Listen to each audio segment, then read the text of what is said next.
Today I'm talking to Rosemary, who runs Dune Lakes Lodge, which is northwest of Auckland. I'm really excited about this interview. I was at a networking event recently explaining to someone about what I do. I was talking about traditional leadership training that focuses on the theory of leadership, which can be quite difficult to take back into the everyday working environment. In reverse to this, I focus on training of the action of leadership first, and the theory comes later. The person I was talking to said, "That sounds just like a friend of mine and what she does with horses," which left me completely baffled, but really intrigued. I really wanted to get in touch with Rosemary and find out a bit more about what she does. I'm a little apprehensive about meeting Rosemary because Rosemary's asked me if I want to interact with the horses and experience the training firsthand. I don't really have that much experience with horses. I mean, it really just takes me back to when I was a child and having riding lessons. I really enjoyed having those lessons, but I didn't really interact a huge amount with the horses when I think about it. I'm really interested to know how this works and what horses can really teach us about everyday leadership. I think it's going to be really interesting. It'd be great to hear sort of, what you do here, the different things you do, and how you sort of came to be here as well. Okay. Yeah, sort of your story, really. Yeah. Well, what I say I do here is that I create a space for people and horses to come together and let the horses do their magic. So that is the fundamental part of how I have people experience horses. I run corporate training programs. Okay, yeah. I run camps, life skill camps for kids. I run workshops, sort of like leadership workshops. Okay. And also a lot of women's workshops as well. Sort of, and most of those revolve around horses. Interesting. So how did you sort of come to do this? You know, as the thing you do. You know, you said you've been here for 13 years. How did that sort of happen? I suppose it really still started when I bred a horse called Jodie back in 1990, and there was times when I was went to some very dark places thinking I was have to have her put down because she was basically really dangerous. She was a great big 17-hand chestnut mare with a lot of attitude and personality. And then in 1999 I met a woman who showed me about how horses, if you can understand horses' language and if you like non-verbally talk to horses in their language, they can start to perceive you as a partner in the relationship. Okay. So it was completely eye-opening to me. I had no idea that was available. The normal horsey fraternity is that when you start a horse, you have to have shoes on it, and you have to have a bit in its mouth, and you have to have a saddle on, and you have to do this, that, and you have to do it in the right order and all that sort of thing. And it's much more about domination and control rather than partnership and relationship. So over the last, I don't know how many thousands of years, horses have been used for war, and they've been used for work.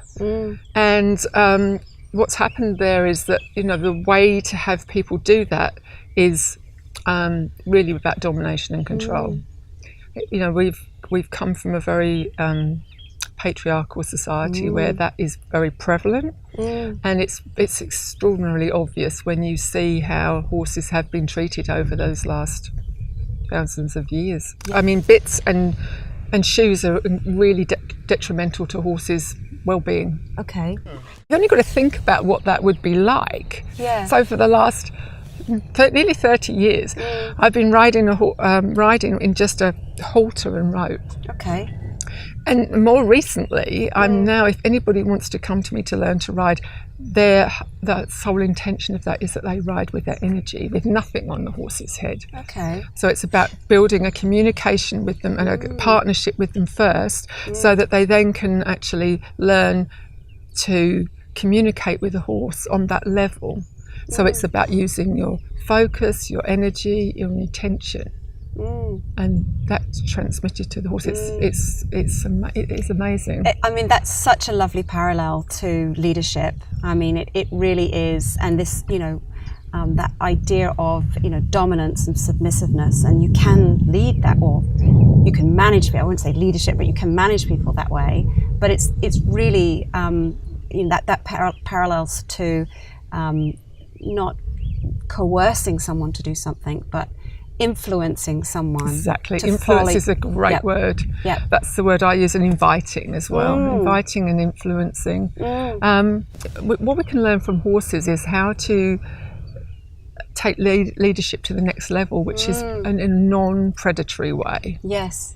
And that is, that's what I'd like to show you. I'm really excited to see. Because it's like it's subtle. There's subtle cues. You have to, it's about understanding how the tiny little nuances affect the horse, and to be able to read what the horse is telling you just by a flick of the ear or a flick of the tail or a look or whatever. So it's about really, really understanding where the horse is coming from and him understanding where you're coming from. Yes. So what that does is it allows this lovely dance to happen. So it's a dance of energy. So energy's been a bit of a funny word for people for a long time. It's like, well, what is energy? But when you're with having the experience with the horse, you can actually feel that energy. You can actually start influencing their energy fields, or they'll be influencing yours. How fascinating. So what happens is, if before you know these skills, horse language skills, if the horse is influencing you to move your feet, what you're saying to the horse is that the horse is more more dominant in the relationship. The horses are always looking for leaders, and if you imagine from day one, they innately know to follow their mother. Okay, because that represents survival, safety, nurturing, all those sort of things. So horses know this stuff. Okay, but when we're able to understand what that looks like and talk their language in a non-verbal way, the horse starts to see us in a much more relational type light. That you understand my language. So then trust starts to develop, and the horse starts to want to join you and follow your leadership. So it's a complete turnaround of the bigger stick, or the carrot. Yes. It's not, because nothing we do here involves food. Well, again, it's a lovely parallel to the work environment, because it's far more influential to get someone to inspire someone to follow you. You said that horses are always looking for a leader. Do you think that as humans we're always looking for a leader? Yeah, I would think so. I mean, I always say if humans could behave more like a herd of horses, there'd be peace on the earth. Yes. In a herd, the lead mare is the one that leads, and the stallion is the one that comes from the back. So he's at the back, she's at the front. So it's a partnership in leadership. Okay, because people 9 times out of 10 think you've got to lead from the front, but you can also have supporters at the side as well. So there's a real holistic way of leadership in a herd environment, and you see, and this can be internalized for your own self, because you can lead from the front, you can lead from behind, you can have your more male side more dominant, you can have your more female side dominant. So it's like we can incorporate all that within ourselves. We don't have to have 2 people to do that. It's all inside us. It's just recognizing who we're going to be in any given moment. And I think that's what the herd teaches you, that they sort things out like that. They, if there's anything going on, they sort it out, and then they go back to grazing. And they are peaceful. They don't hold on to anything that happened. They don't bear grudges. They don't judge it. They're not sitting thinking, oh, that lion just did that to me, I'm going to get it, but I'm going to do that. You know what? They don't have any of that. Not like us humans, which, always thinking about situations and mulling them over. And, so I always say the quicker you can go back to grazing, metaphorically, is that you can let these things go, and then that does create peace. So you're learning very much like a horse's language and how they're responding to you.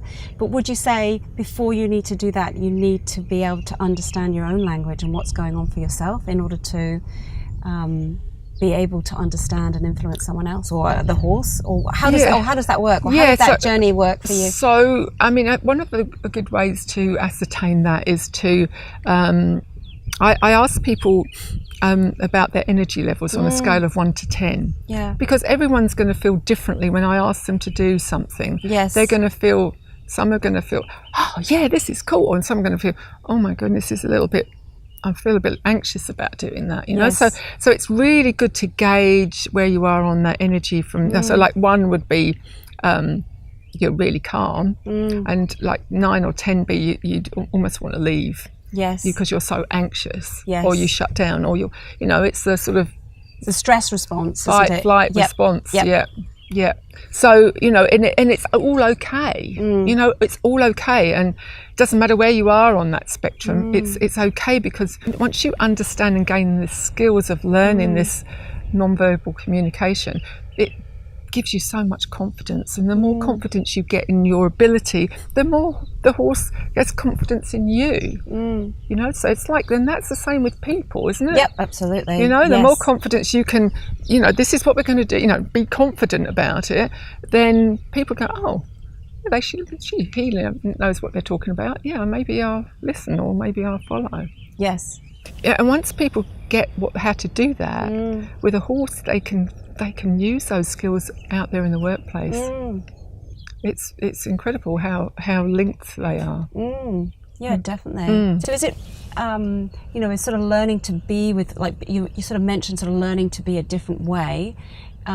Is that really this idea of having sort of a sense of power and confidence within, that you don't need to sort of dominate and control or be submissive? Is that sort of the heart of? Yeah. So what that looks like is, one of the first things I ask people to do is own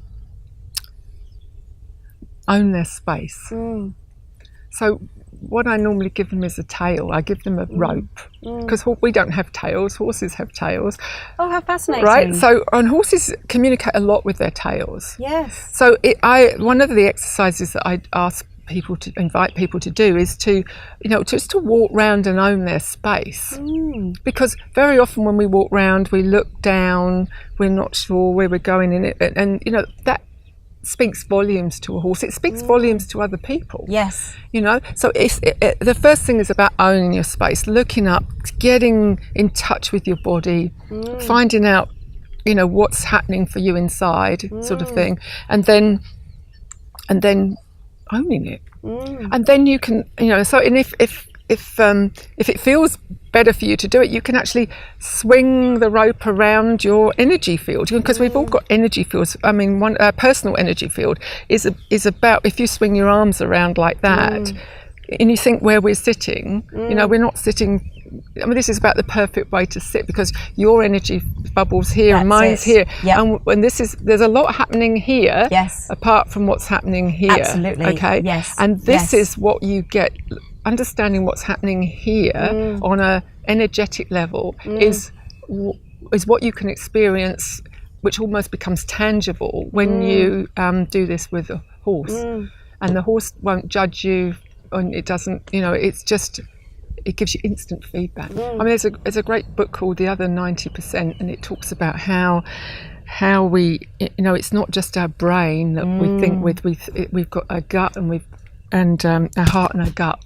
Yes. And we need to listen to those. Yes. We need to listen to that intuitive, instinctual voice or feeling, or it's normally around feelings. And so often we don't trust those feelings. We override it with something that's going on in our head. If you think about it, in Africa, lions live with zebras. and they live about a quarter of a mile apart. So it's not so. Imagine the flat plains of America. I mean Africa. I mean, so a quarter of a mile is probably I don't know, maybe up where those trees are, up that hill, past that gate and up that hill over there. Now, if we were a herd of horses down here, we'd be pretty settled if the herd of lions were under that tree having a snooze. Okay, but as soon as they get up and start stretching and looking around, that herd down here will be aware, and that's what we call an environmental layer of energy. They can pick up stuff from about a quarter mile away. So reading predators' energy is how they've survived for so long. And again, if we can utilize that with our workplace or colleagues, we can start to see whether it's an appropriate time to talk to this person, or whether maybe we'll leave it till later. All those sort of things. Is reading this on an energetic level. What's appropriate and what isn't at that particular time. There's something called intersubjectivity, or something similar to that. Awareness. And what that does is it's having the ability to be able to be aware of your subtle cues and your what's happening for you on that level, and being aware of what's happening over there with their subtle cues and energy levels at the same time. Yes. You're absolutely right. That's a skill. Yes. That's a skill, and that's as you said, it starts taking you outside yourself and starting to be aware. Well, what is the bigger picture going on here? What am I reading in this room? And that's really powerful when you come to like meeting situation or boardroom situations, that you actually understand. You can read the energy of the room, if you like. So if someone comes out, say you run leadership development and I notice as well you've got sort of team programs as well. You come out and help you to function better as a team. Is that sort of, what would you learn? Is it something that you need to do sort of repetitively, working with them, come out quite a few times, or would it be if you came out for the day? What sort of the speed at which, what do you find that people are going away with when they come out? Well, what's so wonderful about being with horses is when you do these activities and things is that you can the results are very fast. They're almost immediate, and the results are really long lasting. So it's very impactful. It's very impactful. You can, and it's and I always say that people will go away from here licking and chewing. Okay, what that means is when horses are processing something, when they've gone through something and they're processing, they'll either lick and chew or they'll yawn. And so I'd say to people when they leave here, you'll probably go away for a few days and lick and chew about this, because it's the what you've been exposed to, just sort of sorting out, settling into you, and then something will happen and you'll go, oh, yes, that was similar to when I did that with the horse, or whatever it was. So it's a learning process that for humans takes a few days to settle into and it sort of settles into the cells. And this is the thing that's so wonderful about this work, is the fact that you get it on a cellular level. It's not a concept. It's like you've got it in your body, and how you know you've got it is because the horse will show you. You've either got it or you haven't got it. And if you haven't got it, then you need to practice a little bit more skills, or be a little bit more aware of your body language, or whatever. So it is a skill that can be honed. Well, people don't have in my experience, people can't really be ambivalent around horses. They're either scared of them, so that evokes the feeling, or they love them but they're a little bit wary of them, or they just completely love them. And that's another thing I'd like to bring to this, is that almost loving isn't enough. You can stand and stroke and love a horse, and it can still be the most disrespectful animal in the whole world until you get its respect. And that's the whole thing. Again, you can take that to the workplace. You can be nice, you can be the Mr. Nice Guy, Mrs. Nice Guy, and no one wants to listen to what you say, because you're just a nice person. And so, and that's sort of very interesting to see how you can get those skills of getting those two eyes and be confident that you can. Because once you've once you know you can get it, then your confidence grows, and you can oh, you get this with another. I'll try another horse. I'll try this, and I'll try that, and you know, I can show you when we can move in a minute. I'll show you an exercise that I can do even in a supermarket. Okay. When you're in a queue waiting for, you know, you're in a queue anywhere. Yes. And you're bored. Oh, how long is this going to be? You know, I can show you an exercise. Yes. It's real fun, but it shows you how you can play with these energies and get people to look at you. Yes. Or maybe we should do that.